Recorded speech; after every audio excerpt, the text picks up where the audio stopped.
તો તમને આમ મજા આવે એટલે આપણે ચામડે આમ અંદર અડે ને બધું તમારું, એટલે તમને મજા આવી જાય એટલે આમ તમે નિરોધ પહેરો ને તો મજા જ ન આવે. હા એમ કહું છું. અને બીજું કઈ માહિતી લેવી હોય તો પૂછો. માહિતી દેવાની તારે. હા તે પૂછો બીજું, હું એનું માહિતી આપું તમને. પછી શું કરવાનું? પછી શું તમે દાવ નું ખાવ, ખંભે ટાંગા ચડાવો ને તમે, તો છોકરીઓને દૂતી આવે ને અહીંયા લગી તમારો અહીંયા પહોંચી જાય, સમજે?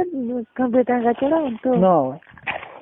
હા ડ્યુટી સુધી વ્યો જાય, ફેર ડ્યુટી લગી વયો જાય. નકર તો તમે સુતા સુતા કરો ને તો એને કઈ ન થાય, સમજે? ઉઈ રે હમણાં. અને વાંકા ટાંગા કરીને આપડે